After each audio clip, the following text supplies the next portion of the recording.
checking out the signals for the Baltimore Colts. Unitas gives to Amici. The Colts are the world champions. Amici scores. It's amazing, sensational, dramatic, heart-rending, exciting, thrilling finish in the history of college football. California has won the big game. 5 seconds left in the game. You believe in miracles? Yes! Unbelievable. This is Phil Steele. This is Mike Burnham. This is Wes Durham. This is Mike Ashley. Hi, this is Chuck Foreman, number 44 of the Minnesota Vikings. Woo, mercy, this is handsome Jimmy Vane, the Boogie Woogie Man. This is Coach Fry with Virginia Tech football, and you are listening to Big Dog Sports Talk. Are you ready to rock? Are you ready to roll? Okay, let's do it. You're in the doghouse with Rick Watson on Big Dog Sports Talk, presented by Pulaski County Sports and Entertainment. Join us in the Family Fencing Studios and chime in on the McClellan Chiropractic chat line. He's keeping cool with help from Little River Heating and Air, but this show is straight fire. And now, the big dog, Rick Watson.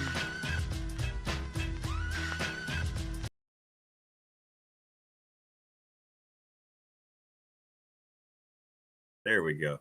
It's late night. There you go. Hey, how are you? It is Saturday evening here in Reiner in the New River Valley, and Armageddon has indeed happened. And we promised we would go live, and we were here for you to vent either here on the McClellan Chiropractic chat room, or you can hit us up on the text line, of course, sponsored by Professional Door. And you see the number right there, 3910788. It's been getting blown up all evening. Don't know what the final score is going to be, but Old Dominion's going to come into Blacksburg, go wire to wire, build a 31-0 lead, and win this football game. And I'm going to look a little more nerdy than usual because I have the TV over here, and I can't really see it from this distance. Kyron Drone's running for his life, is going to throw it out of bounds. But I want to get your thoughts, and what we are witnessing tonight, folks, is the end of, I think, 2 eras in Blacksburg. There's no coming back from this. And this isn't going to be a hyperbole session. This isn't going to be, coming on and being irrational. I think we've been about as rational as we can be, to be perfectly honest. The White Vic may jump on with us. I sent an invite to Neil. If anyone wants to jump on with me, send me your email either here or I know you probably don't want to post your email here, but you can send it on the text line. I'm the only one that sees. I'll be glad to send you an invite, and you can jump on. We can have 6 people up here at once. We can't take calls, so this is a way for you to vent. And we'll talk about what just happened. But, yeah, jump on with us here. Let me go take care of Balboa Creed. We'll be back. Give you time to get settled. There's no rules here. It's our first BDST live stream, game stream. See right there? See the logo up in the upper? You like that? I just made that today. Isn't that cool? I'll be right back.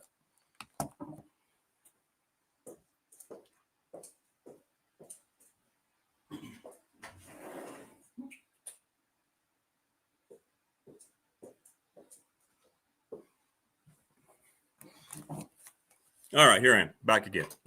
All right. So jump in and we'll talk and let you vent, and we'll try to be a therapy session. This is in no way meant to try to pile on to what is an obvious situation at this point, but 0-3, and you've looked less competitive in the 2 games at home than you did on the road against South Carolina. Tech is about to go in here for another touchdown because they recovered the onside kick, and they just got it. So they just scored under 2 minutes to go. So the score is going to look a lot more respectable than we all know the game was. 45-25. They'll probably go for 2, and they'll try another onside kick. But we'd love to hear from you. And welcome to our first post-game live stream here on BDST. And like I said, if you want to jump on, by all means, I'll send you an invite if you send me your email. It's the only way you can jump on is to get a link here from our studio. But we'll hopefully have Dwight on when he's ready. And it's very difficult to believe what happened tonight. They went for one, by the way, and kicked the extra point. So that means Brent Pry has thrown in the flag for good, 45-26. He probably won't an onside kick here. He might. I don't know. Folks, 0-3 for Virginia Tech at home. Yeah, how about those Mountaineers, Garrett? What a good win, backyard brawl. My dad looking down's got to be thrilled, big smile on his face. J.C. Price warming up in the pen, Michael says. Lee says it's the end of the prior. Hey, Lee, how are you, brother? Good to see you, man. Rodney says, can you save Andy hangover? Do I think Pry is gone? Yes. He's not the only one likely to be gone. Andy Bitter gave us a clue on Thursday that if this were to occur, it's been a long day. May or may not have had a few adult beverages this evening. Not for a while. I'm not like, just saying. Thanks, Lee. Great to hear it, brother. Great to hear it, man. Subscribe to the channel, Lee. Spread the word. We need subscribers. Everything's doing great. Dave Maddox says, you say it's the end of the prior, but who else are they going to get, bro? I live in Christiansburg for 25 years. True, but they're not going to stay this course. So sad to see the state of the program. Correct, Dave. Good to hear from you, Dave. Thanks, man. I get it, man. I get it. What you do is you promote Coach Montgomery because he's been a head coach. So this is going to be a little different than when I come on the show. And, you know, I don't like to talk about jobs and so forth. But at this point, they've kind of left us no choice. By the way, to get you updated what else is going on, Vanderbilt leading 21-7 at South Carolina. Lenore Sellers went out. He's got some kind of injury. He's not coming back. Notre Dame just took the lead over A&M 31-28. LSU leads Florida 20-10. Just to get you caught up on some of the other scores. By the way, hey, I'm not afraid to admit it. I was wrong about Miami. I didn't think Miami would cover the spread against USF. They did it easily. Maybe Miami's a heck of a lot better football team than I thought they were. So kudos to them. 49-12. They beat South Florida. And I'll come on Monday and be the first to admit that I was wrong. I thought South Florida would cover. Dan Mullen? No, I don't think so. No, I think so. See, you got to keep this in mind, too. This won't be Whit Babcock's hire, which is why I think you make moves now to just kind of have somebody there to finish the season. Now, is it Tech's MO to do that? Not really. Somebody can correct me. Did they not let go of Justin Fuente with a game to go? Was that right, when JC took over? Got the UVA win, or was that 2 games left? I don't know how. And you know what? It came out. The thing that showed up to me tonight that I really believe that the team has stopped listening. Just go back and look at the way they came out tonight. I mean, before the game was even decided, before even points were scored, they came out with no energy. They were getting blown off the ball. They were missing tackles. They weren't executing simple down and distance. And Old Dominion knew immediately all they had to do was, okay, we're going to start spreading the field. I mean, this running quarterback didn't even have to run. Christopher, anybody will come for a Power 4 job. Anybody who's not in Power 4 will come for a Power 4 job. I mean, that'll happen. Oh, there he is. You can't hold this guy down. Yeah. He's been suffering with the rest of us. That's Balboa Creed, by the way, the rescue kitty. Yeah. Anyway. So they came out playing very poorly. They came out looking very lethargic to me. And you know what? Again, Tech fan, it wasn't sold out. Kudos to Tech fan. They were loud. They were there in person. I was texting with Wayne about it. It wasn't sold out. You could see empty seats, but it looked good. They wanted to cheer. They wanted to will them on. And it didn't happen. Do you move to Pop? They don't think Pop can play. You're going to get late night reality of things I've been told now by coaches that you don't get during the morning show. They don't think Pop can play. If they did, they would have put him in tonight. But jump on with us. We'd love to hear from you. And we hope to have Dwight on, and he always puts a pretty good explanation on it. When he's ready, he says, and I understand. Every position looks better versus everybody. Correct. Did Old Dominion not look better? And that's what should scare everybody. Their offensive line looked better. Their quarterback looked a hell of a lot better. Knew exactly what he needed to do. Right? It's the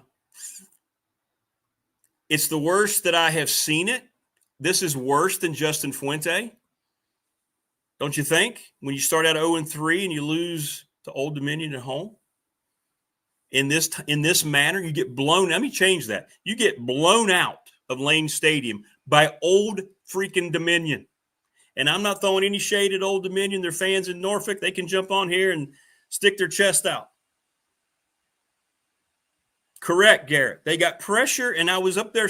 They got pressure all night with 3. They were rushing 3. 3. Tulane's ahead of Duke, by the way, 31-16 in about 6 minutes to go. Been a rough day for the ACC. Georgia Tech today, best game of the day against Clemson. What a finish. They're a problem. Haynes King's a problem.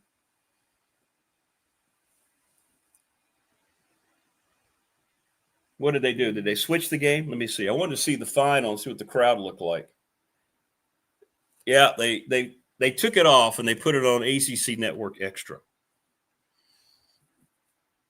But we're live. If you want to come on with us, we'd love to hear from you. I sent Dwight and Neil emails to join us. Let me see. Let me flip games here. Let me put it on the Vandy game for everybody so I can keep you updated if you're not watching. Vandy in South Carolina.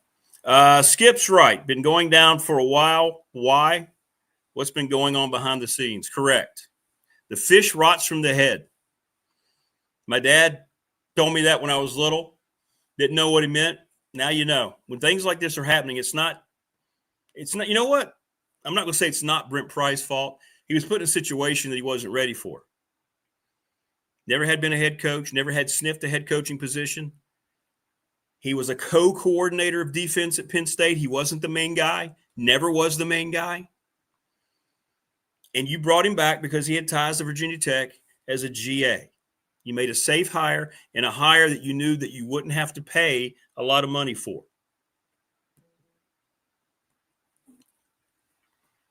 You had 2 guys who wanted this job. And I'm going to say it again because I know it's true, because I've been told by people. I've been told by Mike Burnham. Been told by people over there. Kurt Cignetti, the former JMU coach, would have crawled here. Was told he was too old. This is true. You think Indiana thinks he's too old? I believe. What did he do in year 1? Oh, that's right. They went to the college football playoff. Almost beat Notre Dame. Matt Campbell of Iowa State, his agent called twice. This is when we first started the show, the radio show again. You know, back during COVID. That's a great idea to start a show. Matt Campbell never got a call back. His agent never got a call back. The Iowa State coach, I believe they went 4-0 today. He got a new fat contract, I believe, last year or the year before. Yeah, they went Arkansas State and they won. So they're 4-0, ranked number 14 in the country. True story. Both of those are true stories. Who made those decisions or made those non-decisions? Was it Brent Pry? No. It was Whit Babcock. It was Whit Babcock.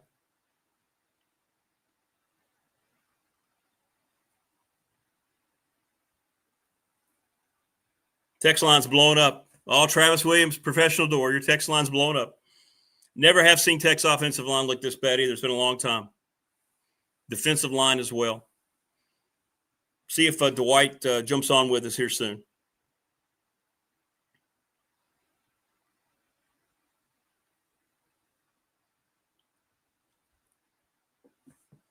You can sum up Tech's season with one play when Drone slid early. Correct. 3 yards shy of a first down. He knew exactly where the stick was, and yet he took his knee. It's just he made bad decision after bad decision. You know what? Kyron Jones just is what he is. He's a very average quarterback. West says it's embarrassing. That's the only word you can use. And you saw how quickly people left when that fourth touchdown was scored. They were gone. People were gone. Hey, Skipper, what's up, brother? Good to see you, man. With the whole transfer portal thing now, it will be really hard with all Tech struggles to keep talent until they find money. And yeah, absolutely. Our first invite's going to join us now. There he is, Neil Leahy. I don't know where he is right now. Neil looking great. Are you like singing? Are you a lounge singer tonight at Night Pub? It's almost like I'm a floating head. If I turn this way, I've got a black shirt on. Like, yeah, it's almost like I'm just the floating head. It is. It is. It's so obviously with the Tech game on, it was poker night. We've got the guys over, and so I just bowed out of the game for a little bit, and I'm actually out on the deck. I don't know if you can hear the ambient sound out here, but I'm on the deck outside. And, how are the guys on the deck? What do the guys on the deck have to say about that monstrosity we just watched? So I was at a table, and let's see, there are 2 current students at the table. Actually, yes, 2 current students, and let's see, 2 alumni at the table, and they're. I think you've hit it on the head. They're very despondent. They are upset. They are ready for a change. They are ready for Tech to win, obviously. And you know what? Honestly, and it's funny, back when this show was on the radio and Coach Pry was hired, I asked you, I said, who's this guy? I don't know who he is. And really his only connection was the GA job. was holding a clipboard for Frank Beamer. And yeah, he was at Penn State, but not during the good years. I mean, so yeah, I think unfairly he was put in a position where he was unprepared. And it's too bad because I think the Virginia Tech job was or still could be a premier position to have, right? You're going to have an AD that understands that. And he's failed everywhere he's gone hiring football coaches. He failed at Cincinnati. He's now clearly 0 for 2. And he's had some kind of a pomposity about him, about the whole thing. And people are going to look for that to be the first decision that's made. Folks, Armageddon's here. I don't think you understand. It's now happening. This is what Andy Bitter said. I may have to cancel everything on Monday because Monday could be Black Monday in Blacksburg. This is where we are, and it kind of leads up to some things that I was hearing from folks around the program. And it's going to take a little bit of money to make that happen as well, because there are buyouts in those contracts. So this is not a freebie, from what I understand. This is not a freebie. It's going to take a little bit of money, and it's going to take a lot of bit of money to get the new guy in. So it's not going to be. It's going to be, and it's kind of an understatement to say it's going to be a rebuilding process. But even now, it's going to be even more of a colossal rebuilding process because, one, you don't have a ton of money. Listen, he just went to the board and just said, hey, we need more money. So it's going to take a little bit for Tech fan to kind of get what they want in Blacksburg. That's for certain. All right, so I am communicating with Dwight. He's going to try to join us, I think, here in just a little bit. Neil Leahy is out. He's in between sets tonight, by the way. He's the lounge singer at the Flamingo down in Roanoke. I had no idea you had this going on. I appreciate you taking your Whoa! Excuse me. You got how many more sets you have tonight? One more set tonight, and you're good? Well, the 11 o'clock show is different than the 7 o'clock show, so make sure you join me. Like, we actually right now. We'll go a little bit blue on the 11 o'clock show. As soon as Dwight's available, please get him on and kick my butt out of the studio because I'll let you know. I can't wait. Well, here's the thing with Dwight. He will be He will be Oh. even keeled. Oh. He will not be disrespectful. He is No, going to get no. right to the point, and he's going to tell it like it is. And out of everybody that talks about Virginia Tech football, I do enjoy his analysis more than anybody. And He's that's the saying a source. lot because you've got, I mean, We got them all. We got everybody. you've got them all. We got 'em all. Like you've got the entire Virginia Tech connection. But when Dwight speaks, I really do listen. And you have some wonderful writers that talk about Virginia Tech. And yes, they are going to be quite busy these next couple days. Diego Pavia is going to leave South Carolina with his football team 3-0. They are dominating the Gamecocks, as I told Jen, 31-7. He is my favorite college football player now. Well, I love Diego Pavia. South Carolina's quarterback did get knocked out of the game. He did, correct? But they were already backpedaling before that. He's not very good anymore. It was only 14. It was 14-7 at halftime. I know. You don't. I know. You just lost. Listen, you can try to win poker with kings, but aces are better. And when you lose Correct. your ace, Correct. it is hard to stay in the game and come back. Now, Virginia Tech, I don't think we need to talk about the game. It really got away from them quick. It didn't seem like just very. They hadn't. Did it look like they came out of sleep? What? They had no energy, no sense of urgency at all. No, and before you know it, we're looking, and you think, okay, Tech's going to get this one in the end zone. They're going to score, and it's going to be 7-7. And they had that turnover, which thankfully they, unfortunately for Virginia Tech fan, they looked at it and overturned it. But once Old Dominion got that second score and it was 14-0, you could feel everything in the stadium change. Yeah, everything changed in the stadium. Wayne and then when it went, Wayne's asking me if Diego Pavia takes the place of Trevor Lawrence. Yes, Diego Pavia is the YouTube quarterback crush of the show. We've evolved from the golden links of Trevor Lawrence to now Diego Pavia. Keeps that tight cut like me and Neil. So we really appreciate that.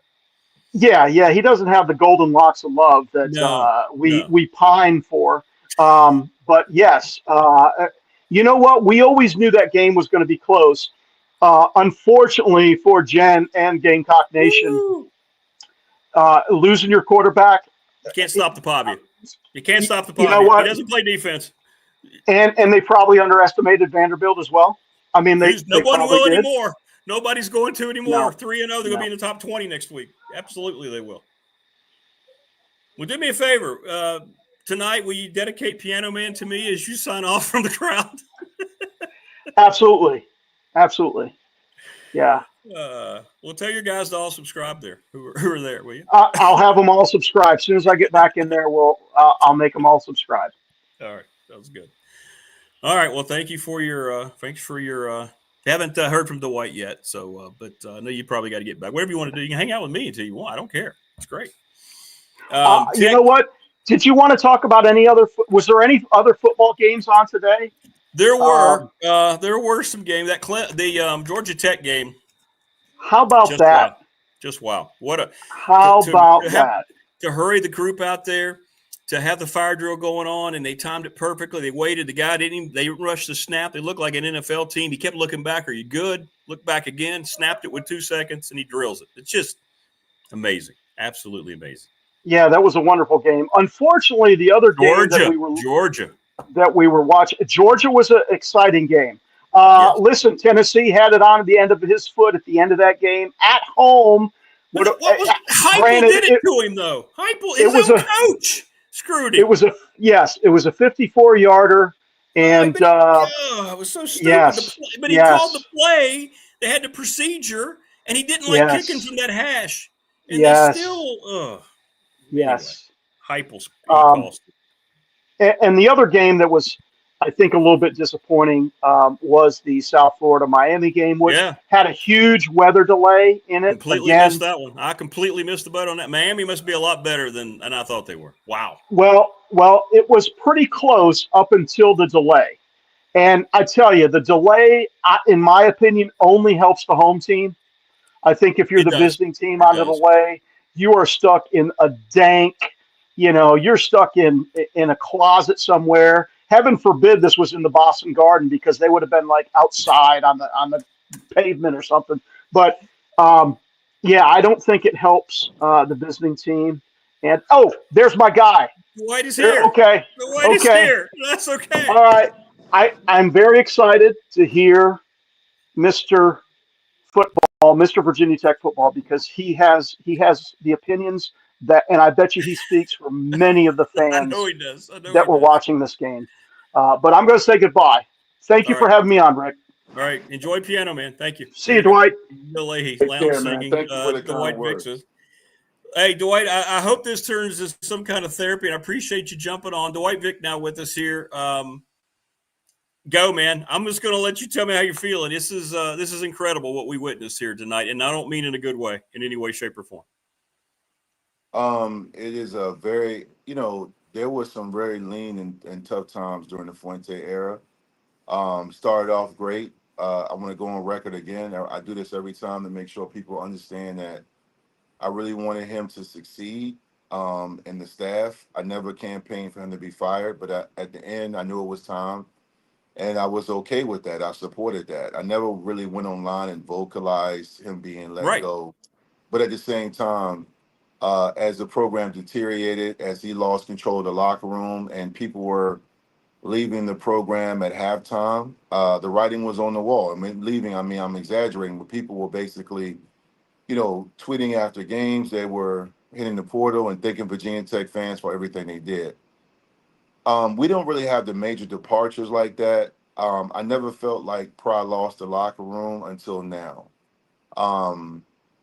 It's a very dark day. I wasn't there for those 2-8-1 seasons or the probationary period, or when I heard Coach Frank Beamer saying when he got there, Tech fans were wearing Miami shirts and UVA shirts. And that's just Yeah. sad. Yeah.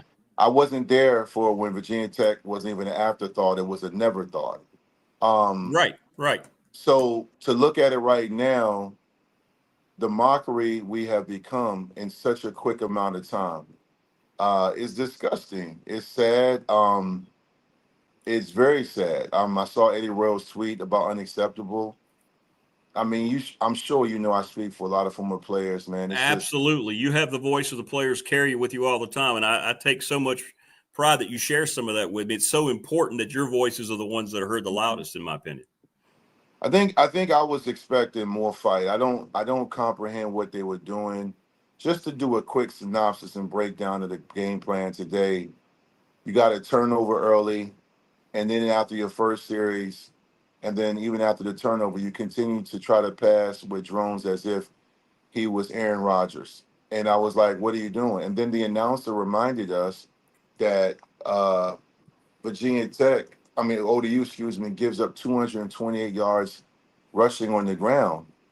And then when Virginia Tech got down 2 scores, they began to run the ball, and drones got into the red zone and fumbled. You just can't have that turnover. You just can't wet the bed like that. But I just feel like, I said this in the Twitter space about an hour ago. I should take that back. I understand the blame projected at drones, but somebody please text me when they can talk about anybody on our defensive backfield that resembles anything what a Tech defensive back should look. 100%. We used to be ball hawks. We don't get turnovers. So that's not on drones. And I'm not defending him. This is not a defending of drones. This is more to say, take a step back and look at the landscape of our program. Look how Georgia Tech, a program in a similar position, post Paul Johnson, post Frank Beamer, how they had a little bit of a lull, and now Georgia Tech has found their guy. They are a tough, hard-nosed football program. Better believe it. Yeah. In a city where college football is not embraced. No. It is not. Atlanta is not a college football. If anything, it might be basketball. Pro sports, yeah. Yeah, it's pro sports. College football and basketball there, it's not embraced. And this is a program like Duke. I know Duke was losing earlier, but both of them and Syracuse have had 9-win seasons and bowl games, and we are going backwards. And too much damage has been done. it's just disgusting, and it's actually very sad. Very sad. Because I could take if you and I were talking and texting about, basically, these guys fought hard, tough loss, maybe after the Vanderbilt game or South Carolina. But ODU, and I'm not even disrespecting them, my daughter goes there. I knew this was going to be a tougher game, but ODU came out and they were innovative on offense. ODU came Immediately. out Yeah. immediately. Again, what did I ask Virginia Tech to do? Be, innovative. Give us different looks. ODU came out with a sense of urgency, a game plan. We didn't have that. ODU also came back and played with passion and purpose. Their coaches coached with passion and purpose. We didn't have that. The locker room is lost. It's Yes. inevitable. It's inevitable that change will occur. Um, if it doesn't, I mean, I was on a Twitter space with some young people that go to Tech. Their plans right now, whether it's a boycott, paper bags, they're talking about picketing. I mean, it's becoming a circus. I had a guy on there that referenced Virginia Tech looking more like the Cracker Barrel lobby, where there's gadgets and things, because basically Enter Sandman has become more of a show. And maybe that's why I am disgusted and disappointed, is because everything you see right now when it comes to Virginia Tech is everything but wins. I'm looking at Miami with Crystal Ball, who is an insider, a guy that's from that program, that's got Miami playing like a national championship contender. I joke Miami Yes. sometimes, I mock them, but they have national championships and they have a program. They faltered last year with Cam Ward, but they still were a great team. This year they look great. They beat a very tough South Florida team. You look at They Georgia did. Tech. You look at Clemson. Clemson is, it's funny when I look at Dabo today. I was coming back from the Hampton Roads, Tower area, visiting family, and I had the game mounted on my dash. I was driving safely, but I was watching Clemson. Dabo reminds me of Virginia Tech in 2011 when Dabo and company took the ACC from Bud Foster and Frank Beamer.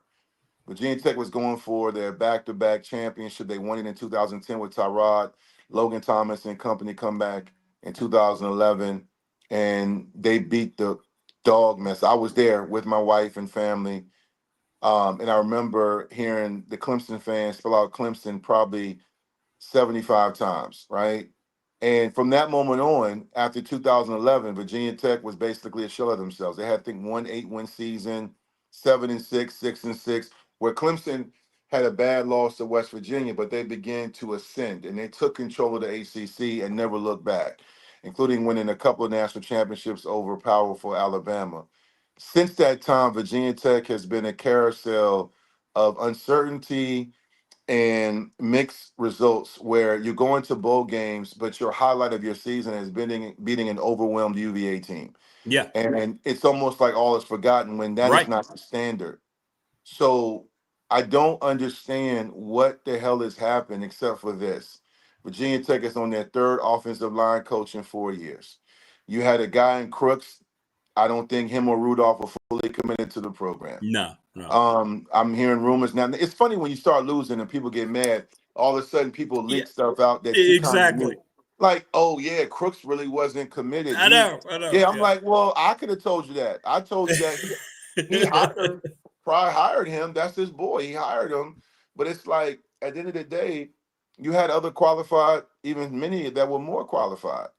And now you have a new guy from West Virginia, not new to coaching.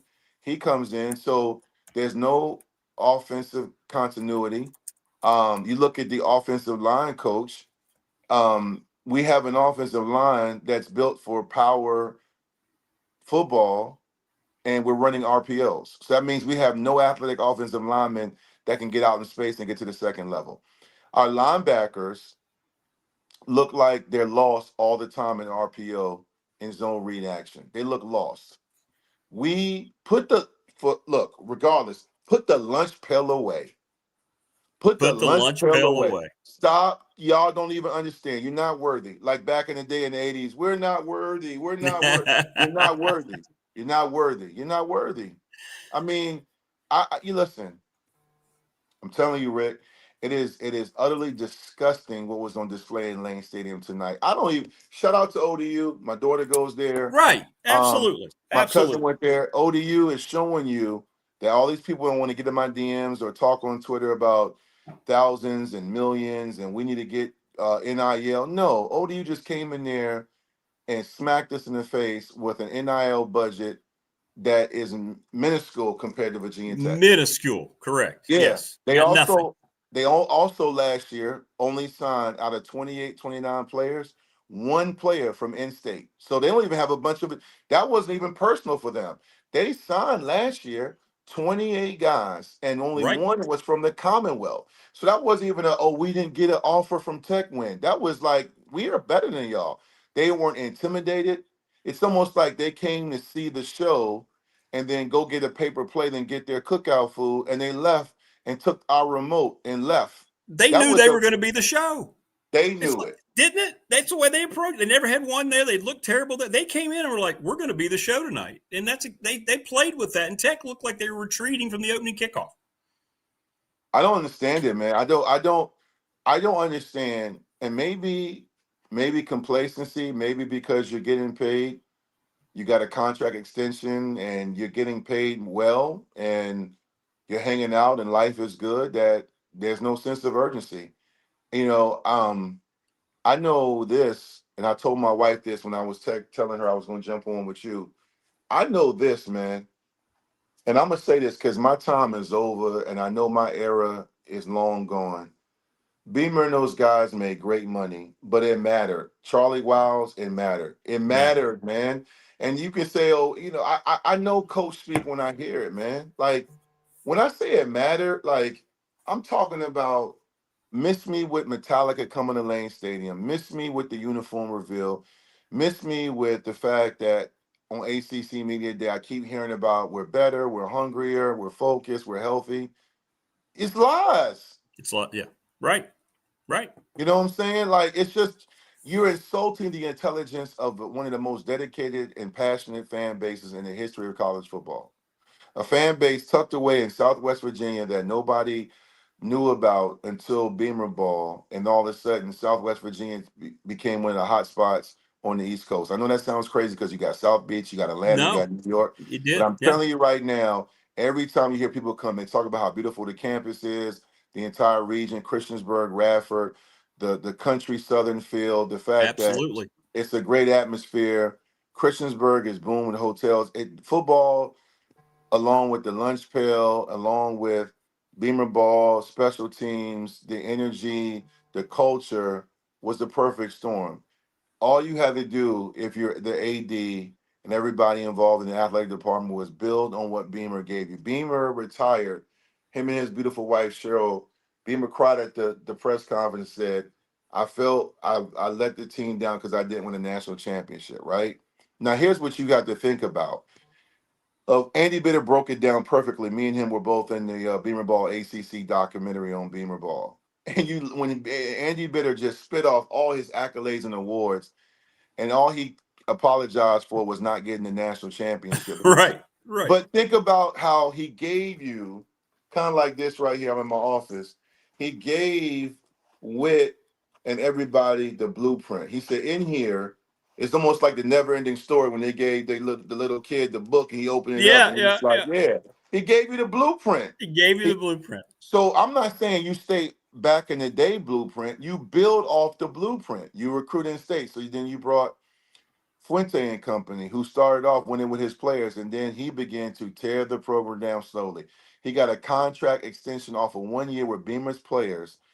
Greg Stroman, the Edmonds brothers, Ricky Walker, all those guys. You got a great pickup in the portal with Gerard Evans, a JUCO transfer. The portal wasn't even out there. You just got him as a transfer. Right. You almost made history. You won the Coastal. You come back the following year, win 9 games. You lose a tough game in the bowl game to Oklahoma State, but you finished the year with 9 wins and you finished 18th in the country. But those are still Beamer players. Then all of a sudden, at that time, you create number 25 and all of that, and then you started regressing. And then you start hashtag Texas to Virginia. And the Texas guys would commit and then decommit a few months before signing day. You ostracize all of the high school coaches in Virginia. Still, nothing from the administration. He was allowed to do it because at the time he was winning. He had a record for the most games won in your first 3 years as an ACC head coach. And then he began to play games where he sat Hendon Hooker and he brought in a kid from Oregon who was the size of a toddler shopping at Target. And he kept getting hurt. And then Hendon Hooker came back. This is the year after Hendon Hooker saved the season, Bud Foster's last year.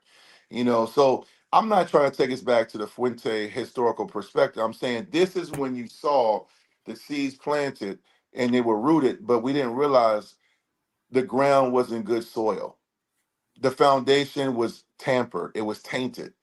So then you get Pry, who comes in, who saw firsthand how the program was built. I signed off on it, not that I was consulted, but a lot of us signed off, Todd Washington and others, because he was there.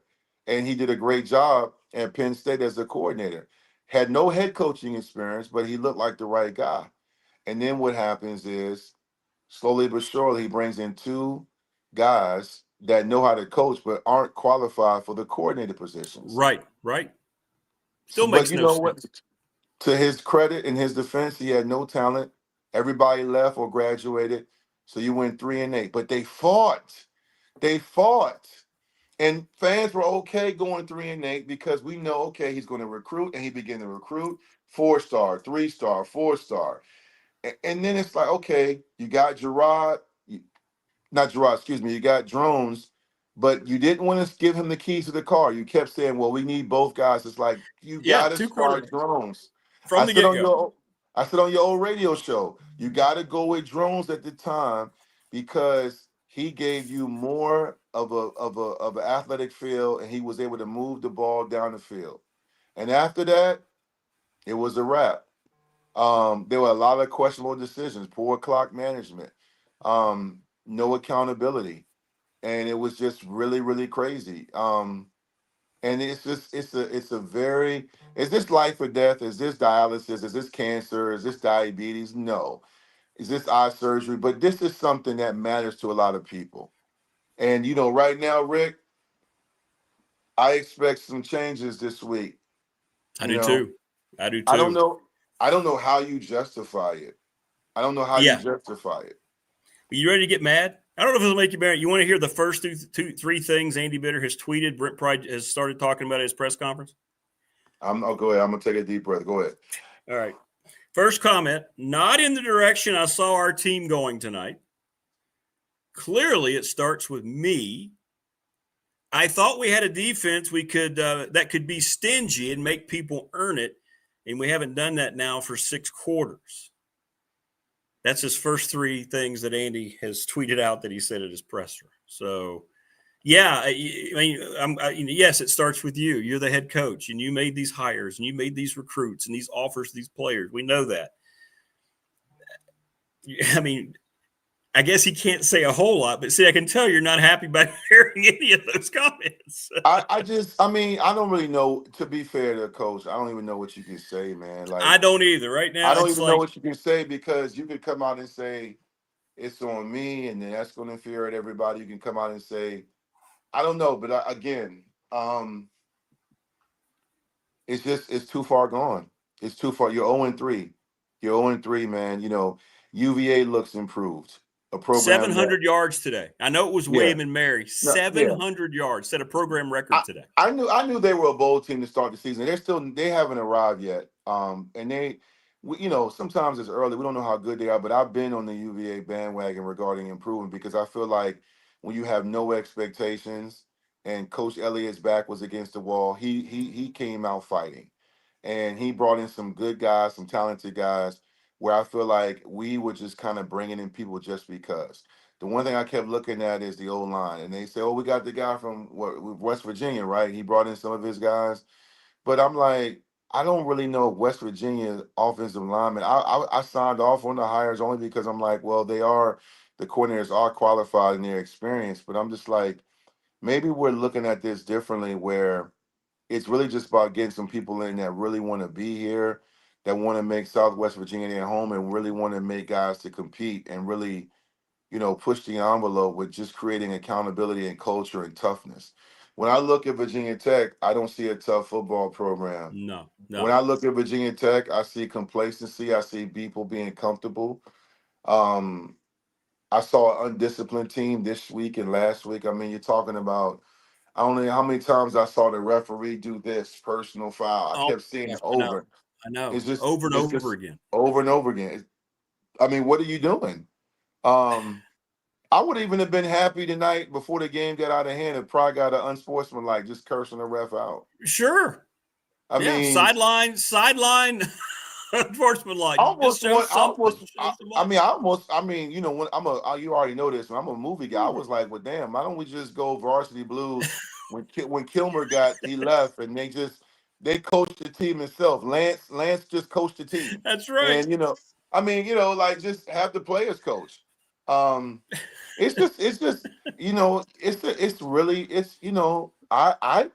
I mean, they should beat Wofford, but I don't. I'm hard. I mean, Jesus, the last part of the season is brutal. I know. The I way wish it's that playing was out, now. 100%. Yeah, but this is a thing right now, man. The board of visitors stands and everybody. This is something where like we got to have a sit down, as they say in The Sopranos or in the Godfather trilogy. We got to have a sit down, and we got to look at like basically rebranding. I'm going to say something that's not very popular with some people. It's hard for me to say, but I'm going to say this just for the sake No. of moving forward. Sure. We're going to have to basically do this with my era, and right here, we got to close it. It's over. It's over. No more Yeah. no more number 25. No, put the lunch pill away. I'm just saying like 100% that earn it. because Yeah. you got to either earn it or create something. Because when Beamer came in, there was no expectation. There were some things that Dooley did great, but he basically created pride and joy, which is special teams. That's what we called it. Right. And he created the component. He was not the first coach to use special teams, but he was the one that made it fashionable, as I said in a documentary, that made it an integral part of the game. And he made it where coaches all across the country were coming to Virginia Tech to study special teams. He said, I'm the head coach. You guys take this, take this. I'm going to take something nobody wants to coach because back then nobody wanted it. And then you had the term Beamer Ball, which was copyrighted. That's his thing. And then you had the defense. And the lunch pail was created while I was there. Foster was a co-defensive coordinator. And then in 96, after 95 season, he took it over. And the lunch pail was created. None of that was based on anything anybody else did. You have to let all of that go right now because these kids, if they took a quiz for $1 million, I don't think anybody would understand on that team and recognize when the lunch pail was originated and how it came about. They don't know what it means. They don't know what is the Virginia Tech standard? 6-6, beating Yeah. UVA, losing Yeah. close Beating UVA. games to teams. That's it right there. Beating UVA is the thing that everybody, right. That's the only thing right now, because Witt took away the bowl streak. Remember that in Fuente? They took away that. They didn't. They Didn't matter both. enough to Yeah. them. Yeah. They Again, said, no, we don't want to play. No, players didn't want to play. They said, no, that's that's not what it BS. was. That And first of it was all, what is this? Are we going to pick up fast food? Who wants Chick-fil-A? Who wants Chipotle? We're exactly. playing. We're playing. But again, these aren't guys that know what it means to be a Hokie, man. You don't have to have a degree. It's just more so like you don't understand what it means. So you're okay with just saying this. Like when, he had the pressure and he's like, I talked to everybody in the know and all across the landscape of college football. It's tough to prepare for Virginia Tech. I'm like, who you talk to, man? You talk to like who you talk to? You ain't talking to anybody, You're man. not talking Like, to anybody. I don't know how many people we got watching or listening right now, but I'm just gonna say this. Quite a I few. We have got to have a bunch in here. Yeah. I have not been to a Virginia Tech game in years. I've been. You have a silent partner. I've been a silent protester. I'm feel like this is group therapy right now. That's why I asked how many people on here. So this is group therapy. I'm not It an is. alcoholic. I'm not an alcoholic. But I am disclosing that I have been boycotting. I have only been for spring games. I have not been to Lane Stadium for a regular season game in years because of what we're describing. It pains me to sit there. I remember when I did the pregame show before Bill and Mike Burnup, and yeah. I would come on with Kyle Bailey. I did it for the season we beat Ohio State at Ohio Yeah. State. I And remember. to Yeah. sit there after a game, to sit Yeah. there and watch Leffler come on there, who was there just to basically get a paycheck, you know, he was actually a pretty competent coach, but he wasn't the OC we needed. And No, you he knew he wasn't. wasn't going to be there long. He was very smug, didn't really care about Virginia Tech.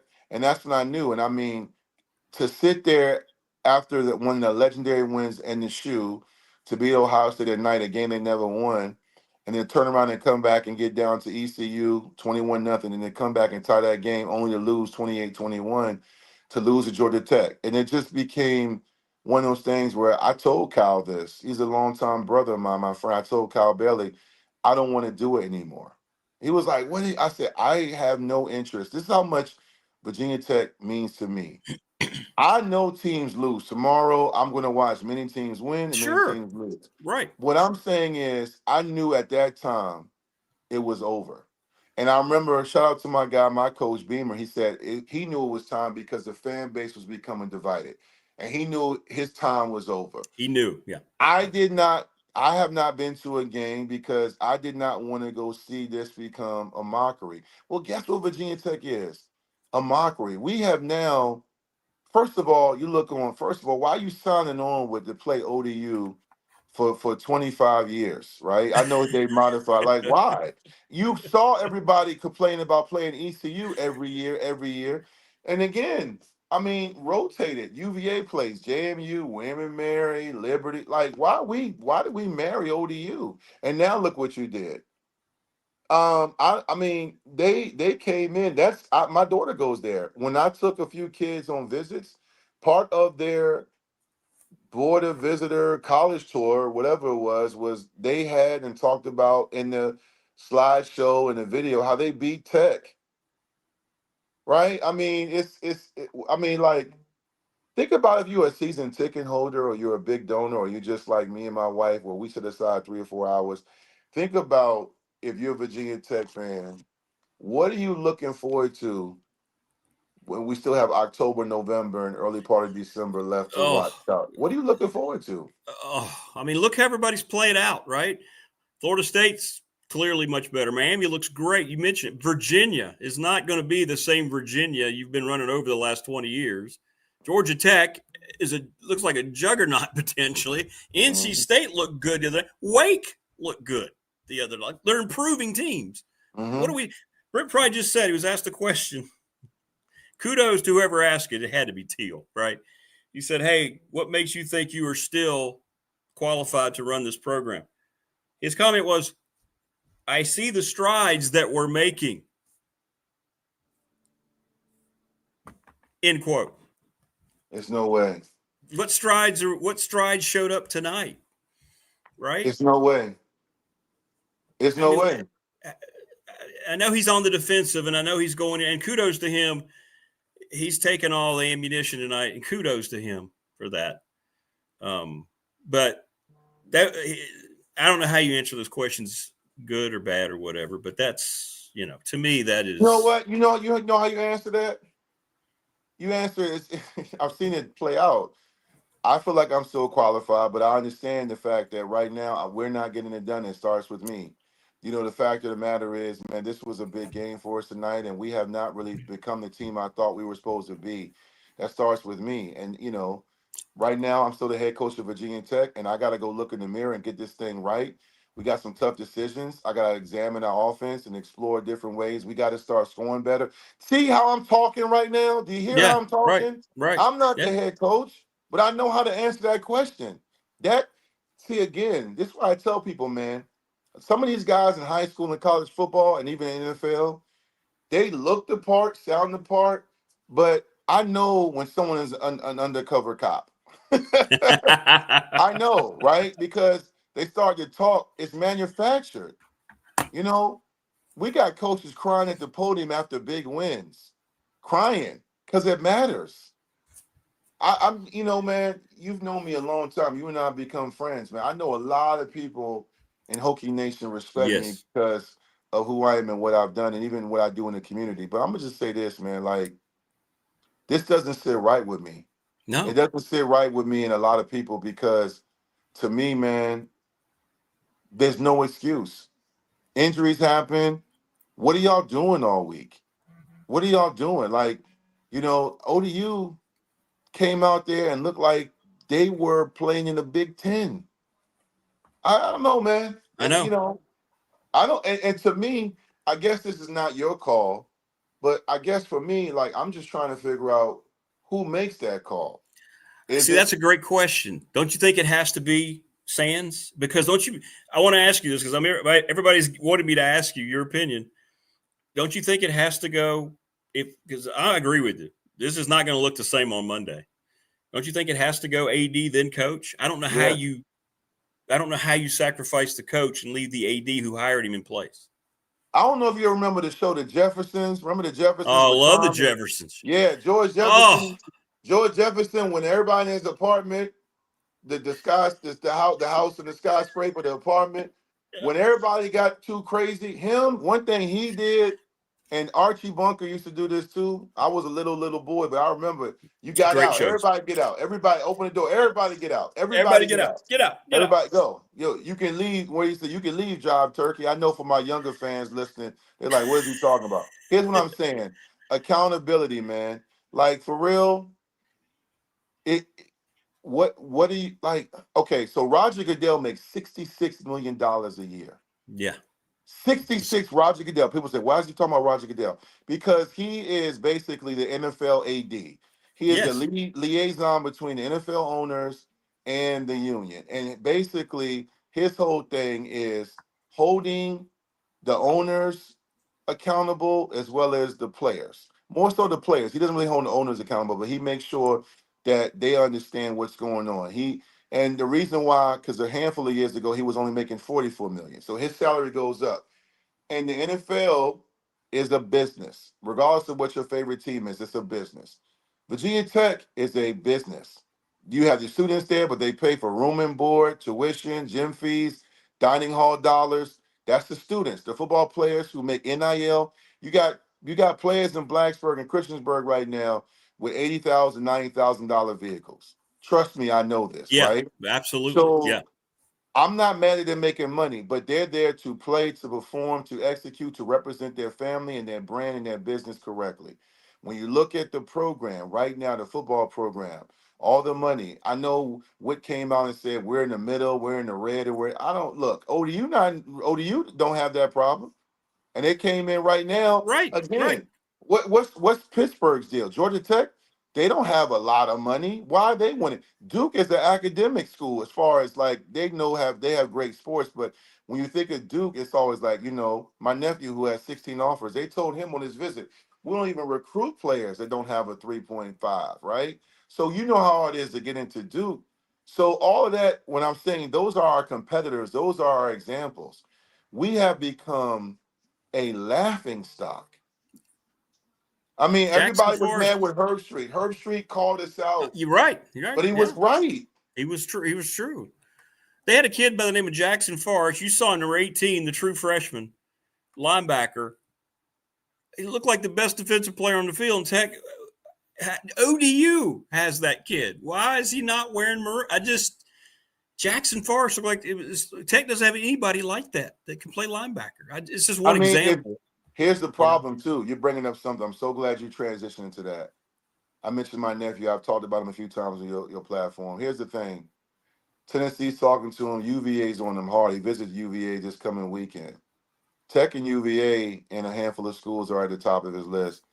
We are going to lose, and the decommits should be probably happening right about now, right? Yeah. The decommits will be coming. People are going to be recruiting. This is why I'm saying you got to stop the bleeding right now, and the decision has to be made. You're going to lose those recruits, but you can gain some other ones. My whole thing is like at some point, you got to get to the nuts and bolts of this thing, and whoever's in charge needs it make a call. Now, if I'm a donor, if I'm Mehill and all these other guys, and I know a lot of them. If I'm a donor, I'm on the phone with Sands and all the people, I don't know, the board of visitors, whatever.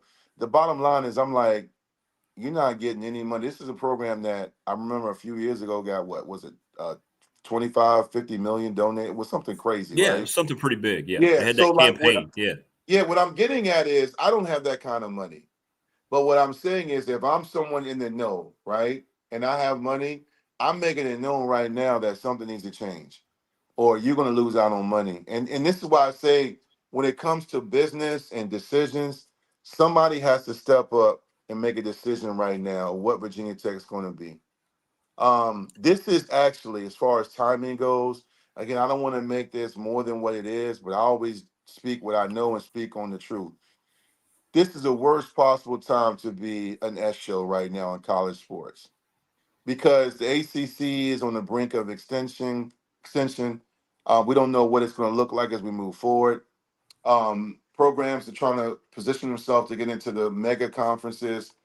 You have NIL and budgeting. The truth of the matter is you don't want to become a program that just exists. That's just basically, hey, we have football.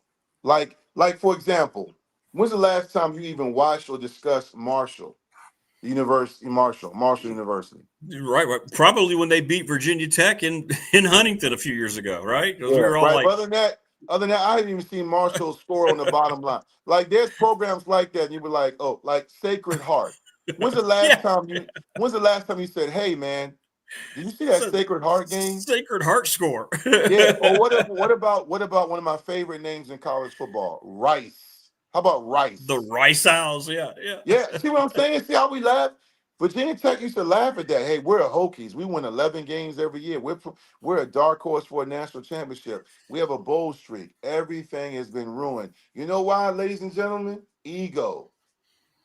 Ego. Yeah, lots of ego. Hey, Ego. David Teal, our guy, Ego. David Teal, he's got an article. The headline of his article, you ready for this?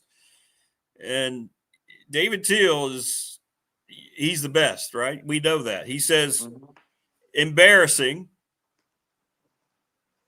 loss to Old Dominion should spell the end to the Brent Pry era in Blacksburg. I don't know. I'm getting all sorts of messages that is going to be the case, that he is not going to be the head coach in 24 hours. Now, I'm just telling you what I'm being told right now. Amen. So we'll see. We shall see. Hey, I'm Tony Soprano when he came down from being asleep and Meadow was in the kitchen and she told him that somebody made a nasty comment to her at the diner. I'm Tony Soprano. I'm sitting in your living room with my suit on with my overcoat. I know it's still late summer. I'm sitting there like it's over. It's over. Yeah, And over. you know what? And it's my birthday is tomorrow, right? Your birthday?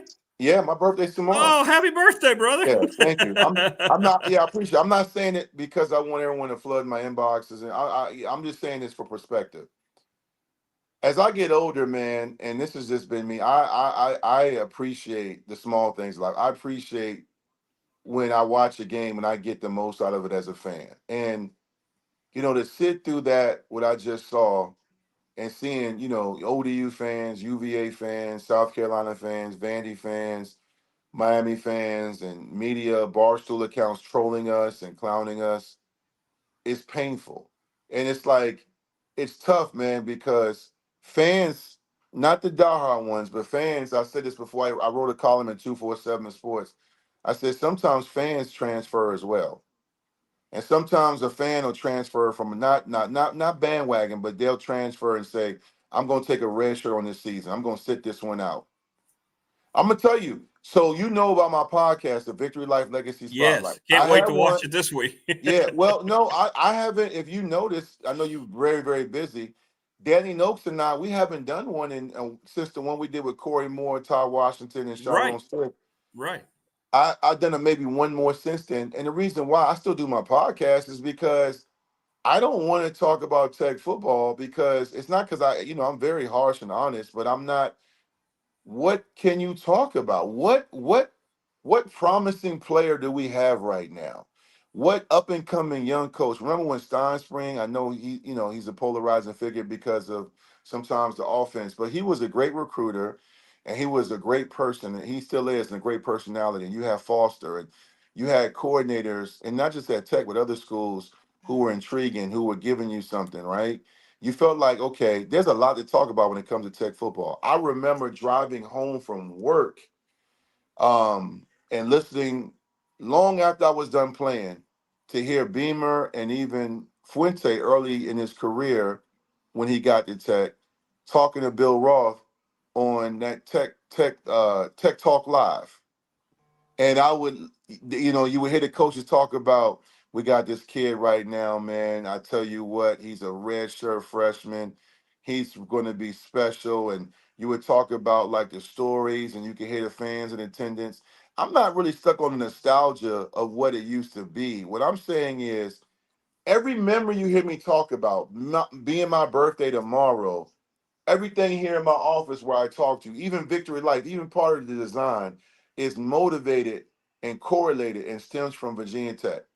I met my wife at Virginia Tech. Right. So Yeah. why would I ruin that with an ego? Why would I ruin the momentum of this program by covering it and talking more and more about what needs to happen to the point where I get personal? I can't do that because it means too much to me. So I'm not transferring from this program, but I'm not sitting it out because I wouldn't be talking to you tonight on a Saturday night at 11:30. But I am right now. I know. I am right now at a place where, am I going to feel better if that decision comes? Slightly, but it's one of those things, like, it just disappoints me that after a promising start, we're at this point again. A lot of questions coming for you. I want to ask you, what in the world do you do now? It's going to be a different AD. I don't know if Babcock's going to be, caught up in this immediately or not, but it feels like Brent Pry is, from what I'm being told for people that have told me things in the past that have turned out to be correct. Who does Tech get for a head coach? Where do they go? How do they start? About everybody in chat, Shane Beamer is not an option. Dwight, you know him. Why would he leave the SEC to come back to a place where he was probably interested in? Everybody saw the handshake at the end of the game, paid close attention. It wasn't very warm between he and Brent Pry. He wanted that opportunity to at least be heard. You've told me that. You told me that on the show. Shane didn't get a call. I'd say didn't get a call. Never lied. He didn't get a call. He didn't get. He's not coming here, folks. He's not coming here. Listen, Shane will always love Virginia Tech, but see, this is what I'm talking about. When you have people that don't understand the relationships. So first of all, you name JC the interim, because I can tell you one thing. I don't know how many games you're gonna win, but JC, I'm cut from his cloth. So JC gonna have people fighting. He broke his hand in the bowl game, punching the wall. He cares. He got emotional after the UVA win. Like, it matters to him. JC was there. He came to Tech when Tech was trash can juice, when they were coming off probation. But enough of the history lessons, right? At the end of the day, you got it. I don't know about the AD. I am not well versed in ADs. I just know the AD has to know how to be have business sense, a business savvy. I do think you need to come in and basically, like my guy said in The King of New York, tired of guys getting rich off this. You're all welcome. Everybody's done. Like, we got to get some new energy up in here, right? It's a lot of nepotism going on, a lot of hookups, a lot of like, oh, that's my guy. Or listen, at the end of the day, we need a coach to come in that is like the Georgia Tech coach, like that guy at Syracuse. We need someone like that can come in and understand the Virginia Tech culture. Everyone always says recruit. Obviously, with the portal and NIL, it's really not that hard to rebuild it, quickly as it was back in the day. And you really don't have time. But you need a guy that's going to come in that understands the landscape of the current state of college football, and that's going to push this program past what it was and get to a new era. We need a new era, not a nice slogan. Right. I know I'm not answering the question with names. No, but honestly, that's fine. No. I've heard different things about Gruden and this guy. My cousin, I was down there 2 days ago. He is going to do something with Norfolk State, but right now he is only in his third game, which he just lost up at Rutgers. He's still figuring things out, him and his staff. But I do think there will come a time where he will be ready for that movie.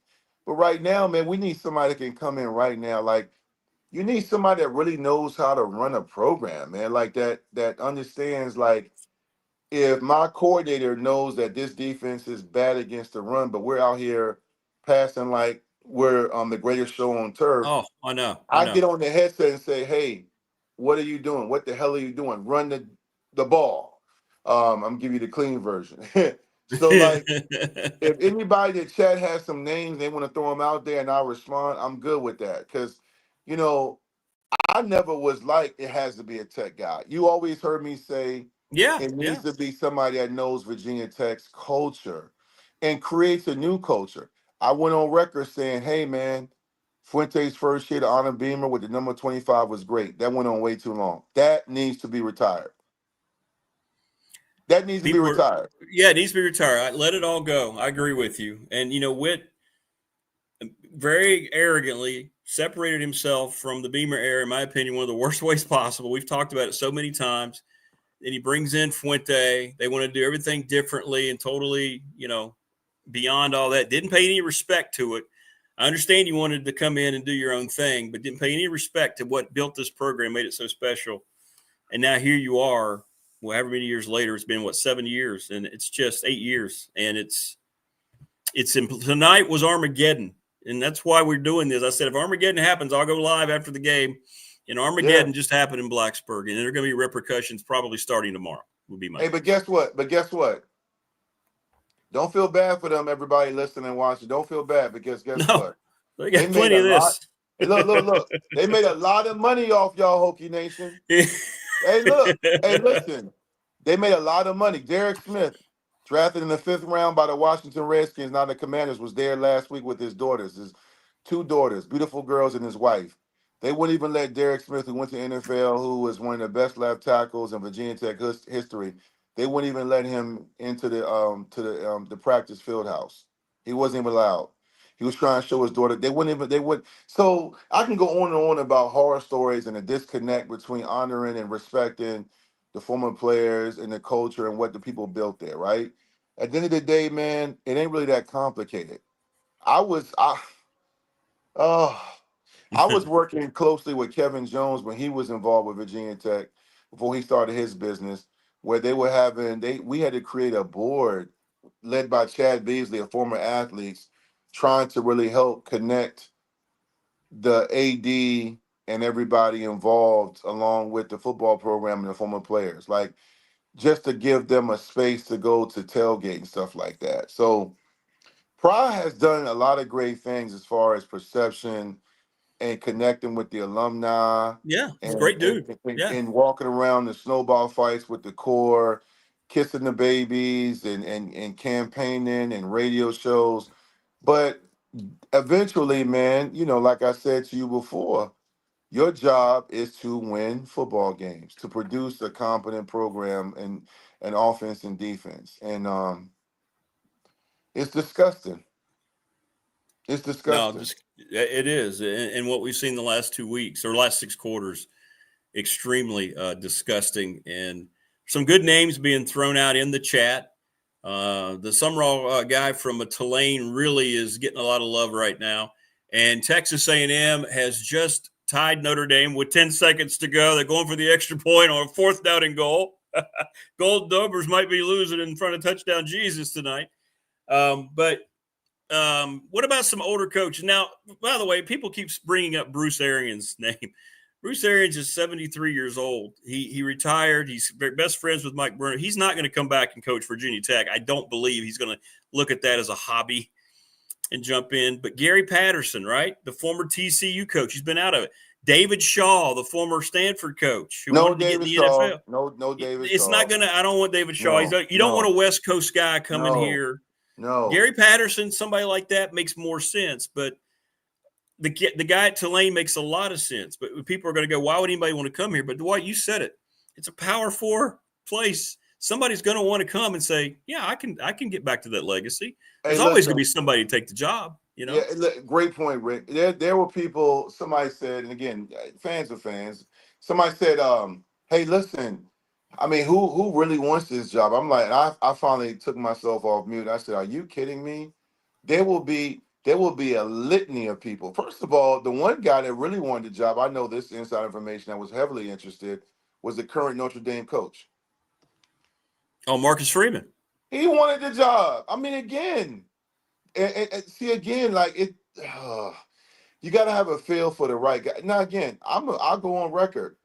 I've already gone on record. I didn't think Pryor initially was the wrong guy. I thought he was the right guy because he wasn't so much a Beamer, the coaching tree. He is, but it was more so like he had, like Shane, gone away and earned his stripes elsewhere.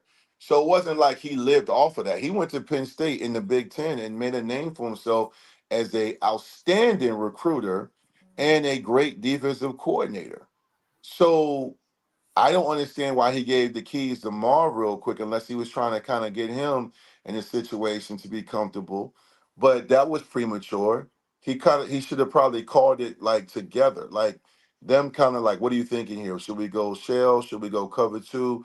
Do we come overload blitz? Stuff like that, quarters. But he gave him the keys to him right away. So Bowen, and I could say this too. I'm letting it out now. Steinspring wanted to come back. He even said to me, he's like a father figure to me. He's family to me.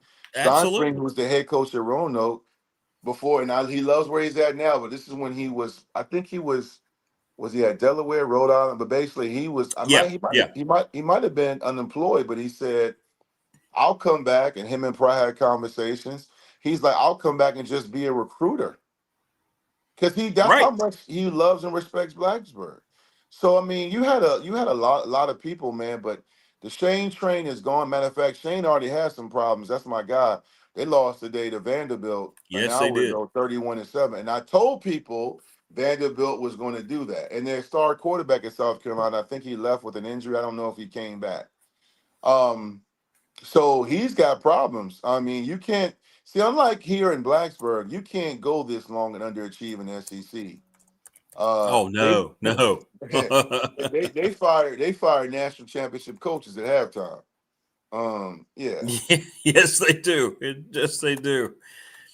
Well, before I know it's getting late, and I do appreciate you so much jumping on. Let me ask you this: now your guys. I hear your phone, but you're already getting blown up. I know. Oh, I'm telling you right now, this is my. I know phone. you are.